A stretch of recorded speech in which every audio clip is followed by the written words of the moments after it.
وہ ایک شیطان صفت انسان تھا۔ اس نے دنیا میں فساد کا ایک ایسا بیج بویا جو آج ظلم، تعصب اور ناانصافی کی علامت بن چکا ہے۔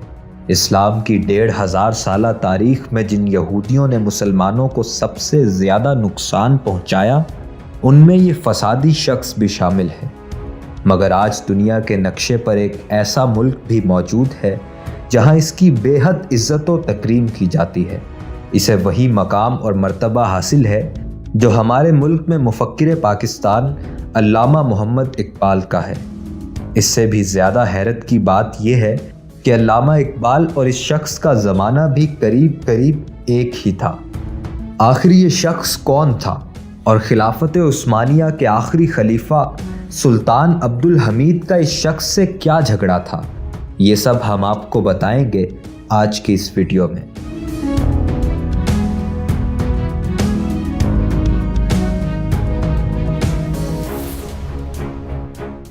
ناظرین، یہ کہانی ہے 2 مئی 1860 کو ہنگری کے شہر بوڈاپسٹ میں پیدا ہونے والے تھیوڈر ہیرزل کی۔ اس کے والد کا نام جیکب ہیرزل اور والدہ کا نام جینٹ ہیرزل تھا۔ وہ دونوں جرمن یہودی تھے اور ان کا خاندان کافی امیر کبیر تھا۔ ہیرزل اپنے خاندان کے ساتھ بوڈاپسٹ کے مشرقی حصے میں ایک عالی شان گھر میں رہتا تھا جو سیناگوگ یعنی یہودیوں کی عبادت گاہ کے بالکل ساتھ تھا۔ نوجوانی میں ہیرزل آرکیٹیکچر یعنی فن تعمیر کا بے حد شوقین تھا۔ وہ نہریں سیوٹس تیار کرنے والے فرڈیننڈ ڈی لیسپس کو اپنا آئیڈیل سمجھتا تھا اور اس جیسا شاندار ماہر تعمیرات بننا چاہتا تھا۔ لیکن جب وہ یہ کام نہ سیکھ سکا تو اس نے شاعری اور ادب میں دلچسپی لینا شروع کر دی۔ یہ دلچسپی بعد ازاں اتنی بڑھ گئی کہ اس نے پہلے ڈرامہ نگاری اور پھر صحافت کو اپنا پیشہ بنا لیا۔ ہیرزل اپنی زندگی کے ابتدائی دور میں جرمنی کو بے حد پسند کرتا تھا اور اس کے نزدیک جرمن قوم دنیا کی مہذب ترین قوم تھی۔ وہ سمجھتا تھا کہ اگر ہنگری میں رہنے والے یہودی جرمن قوم کی پیروی کریں تو وہ بھی جرمن لوگوں کی طرح مہذب اور ترقی کرنے والے بن جائیں گے۔ ہیرزل کی ایک بڑی بہن پولین ہیرزل تھی جو اس سے 1 سال بڑی تھی۔ 7 فروری 1878 کو ٹائیفائڈ کی وجہ سے پولین کی اچانک موت ہو گئی اور اس صدمے نے سارے خاندان کو توڑ کر رکھ دیا۔ پولین کی موت کے بعد ہیرزل خاندان زیادہ دن تک بوڈاپسٹ میں نہ رک سکا اور جلد ہی آسٹریا کے شہر ویانا چلا گیا۔ یہاں پہنچ کر تھیوڈر ہیرزل نے یونیورسٹی آف ویانا کے شعبہ قانون میں داخلہ لے لیا۔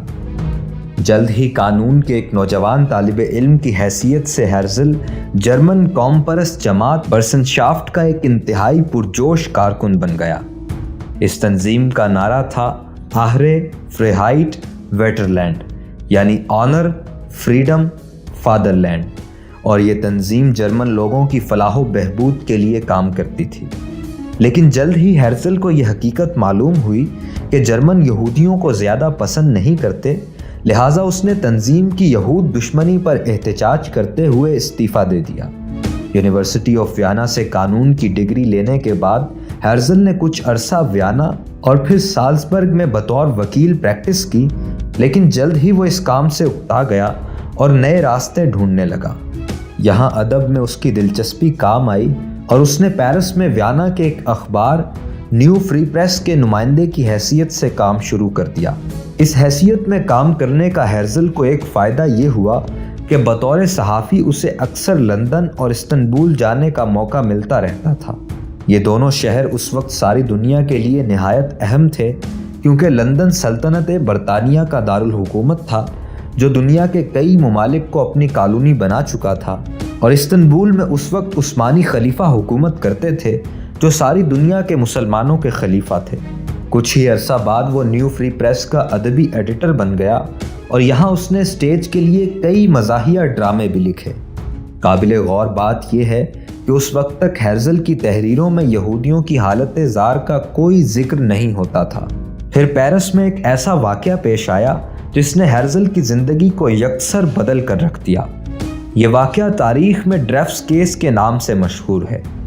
بات کچھ یوں تھی کہ فرانسیسی فوج کے ایک یہودی کپتان ڈریفس کو جرمنی کے لیے جاسوسی کرنے کے جھوٹے الزام میں سزائے موت سنا دی گئی تھی۔ اس واقعے کے بعد ہیرزل نے دیکھا کہ پیرس کی سڑکوں پر ہزاروں لوگ جمع ہو کر یہودیوں کی موت اور غدار کی موت کے نعرے لگا رہے ہیں۔ ان نعروں نے ہیرزل کو ہلا کر رکھ دیا اور خود اس نے اپنی تحریروں میں اس بات کا ذکر کیا ہے کہ ڈرفٹس کے واقعے نے اس کے اندر صہیونی سوچ کو جنم دیا۔ اس واقعے کے بعد ہیرزل نے ایک ڈرامہ لکھا جس میں یہودیوں کی حالت زار کو پیش کیا گیا تھا، اور یہیں سے اس نے اپنے اندر کے ادیب کو صہیونیت پھیلانے کے لیے وقف کر دیا۔ 1985 میں ہیرزل نے اپنی مشہور زمانہ کتاب دی اسٹیٹ آف جیوز لکھی، جس میں اس نے یہودیوں کے لیے ایک الگ ملک کا تصور پیش کیا۔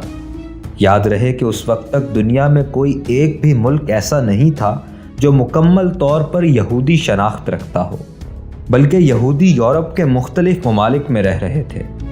ہیرزل نے اپنی کتاب میں لکھا کہ یورپ کے یہودیوں کو فلسطین ہجرت کرنی چاہیے اور اپنا ایک الگ ملک بنانا چاہیے، چاہے اس کے لیے کچھ بھی کرنا پڑے۔ اسی کتاب میں اس نے لکھا تھا کہ مجھے یقین ہے کہ زخم کھائی ہوئی یہودی قوم ایک دن جواب کے لیے ضرور پلٹے گی اور کوئی اسے روک نہیں پائے گا۔ صہیونی تنظیم یہودیوں کے شدت پسند افراد پر مشتمل تھی اور اس وقت تک خفیہ طور پر کام کر رہی تھی، کیونکہ سارے یہودی بھی ان کے شدت پسند نظریات کو پسند نہیں کرتے تھے۔ مگر ہیرزل کی صورت میں ان کو ایک رہنما مل گیا اور انہوں نے اپنا اثر و رسوخ بڑھانا شروع کر دیا۔ ہیرزل نے بھی اپنے خواب کی تعبیر کے لیے مختلف عالمی رہنماؤں سے ملاقاتیں اور پس پردہ سازشیں شروع کر دیں۔ فلسطین میں صہیونی ریاست کے قیام میں سب سے بڑا مسئلہ اس وقت کے خلافت عثمانیہ کے حکمران سلطان عبدالحمید ثانی تھے، جو ارض فلسطین کے مالک بھی تھے۔ شاطر دماغ ہیرزل نے ترک سلطنت کے اہم عہدیداروں سے رابطہ کیا اور ان کو رشوت دے کر بالآخر 15 جون 1896 کو وہ سلطان عبدالحمید ثانی سے ملا اور انہیں ارض فلسطین کے عوض بھاری رشوت دینے کی آفر کی۔ غیرت مند سلطان نے وطن فروشی سے انکار کر دیا اور ہیرزل کو محل سے نکال دیا، لیکن ہیرزل اپنی سازشوں سے باز نہ آیا اور اس نے صدر اعظم کے ذریعے ایک مرتبہ پھر خلیفہ تک رسائی کی کوشش کی تو سلطان عبدالحمید ثانی نے اسے ایسا کرارا جواب دیا جو آج بھی تاریخ کے صفحات پر نقش ہے۔ سلطان نے کہا، جناب ہیرزل کو میں نصیحت کرتا ہوں کہ آئندہ وہ اس موضوع کے بارے میں نہ سوچیں۔ فلسطین میری ملکیت نہیں ہے، اس لیے میں فلسطین کی زمین کا ایک بالشت بھی نہیں بیچ سکتا۔ فلسطین سارے مسلمانوں کی ملکیت ہے۔ میرے باپ دادا عثمانیوں نے اس زمین کی خاطر سینکڑوں سال جہاد کیا۔ اس کی مٹی میں مسلمانوں کا خون شامل ہے، جس کی گواہی میرے عوام نے دی ہے۔ یہودیوں کو میری نصیحت ہے کہ وہ اپنی رقمیں اپنے پاس محفوظ رکھیں۔ اگر خلافت کا شیرازہ بکھر گیا تو وہ فلسطین کو بغیر قیمت کے لے لیں گے، لیکن جب تک میں زندہ ہوں، اللہ کی قسم کھا کر کہتا ہوں کہ چھری کے ساتھ میرے بدن کو کاٹنا زیادہ آسان ہے اس بات سے کہ دیار اسلام سے فلسطین کو کاٹا جائے۔ سلطان کے اس جواب نے ہیرزل کو سیخ پا کر دیا۔ اگرچہ وہ استنبول سے ناکام و نامراد لوٹ آیا، مگر اس نے فلسطین میں یہودی مملکت کے قیام کا خواب دیکھنا نہیں چھوڑا۔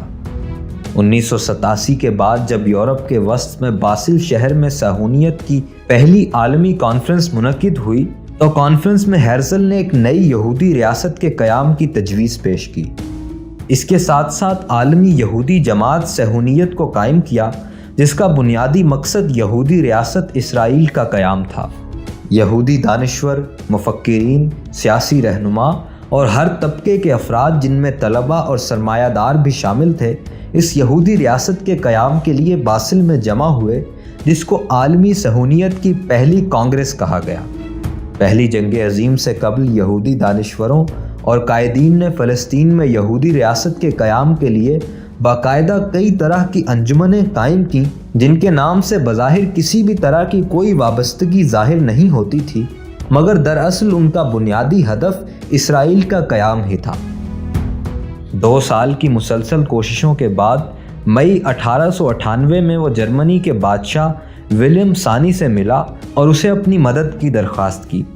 کہا جاتا ہے کہ اس ملاقات کے بعد صہیونی تنظیم کی کارکردگی میں بہت زیادہ تیزی آ گئی اور انہوں نے مزید سازشیں شروع کر دیں۔ اکتوبر 1998 میں ہرزل پہلی مرتبہ فلسطین گیا، جہاں اس نے بیت المقدس کا دورہ بھی کیا اور یہاں بھی اس نے یہودی مملکت کے قیام کے بارے میں یہی بات کی۔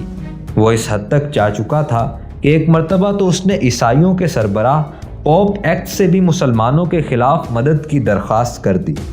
ناظرین، افسوس کہ جنون کی حد تک اسرائیل کے قیام کا خواب دیکھنے والا ہرزل اپنے اس خواب کی تعبیر دیکھنے کے لیے زندہ نہ رہ سکا اور 3 جولائی 1904 کو ویانا میں دل کا دورہ پڑنے سے فوت ہو گیا، مگر اس کے جانشین اس کے خواب کو نہیں بھولے اور بالآخر 1948 میں اسرائیل کے قیام کے بعد 1949 میں ہرزل کی باقیات کو ویانا سے لا کر اسرائیل میں دفن کر دیا گیا۔ ہرزل کے جانشینوں نے اس کے بعد دنیا بھر میں نہ صرف مسلمانوں کے خلاف سازشیں جاری رکھیں بلکہ اپنے مقاصد کے لیے عالمی امن کو بھی تباہ کر دیا۔ اسی کے ساتھ تاریخ کے صفحات میں نقش یہ داستان اپنے اختتام کو پہنچتی ہے۔ اگر آپ کو ہماری یہ ویڈیو پسند آئی ہے تو اسے لائک اور شیئر کیجیے، اور اگر آپ آئندہ بھی ایسی معلوماتی ویڈیوز دیکھنا چاہتے ہیں تو ہمارے چینل کو سبسکرائب بھی کر لیجیے تاکہ آپ تک مزید ایسی ویڈیوز پہنچتی رہیں۔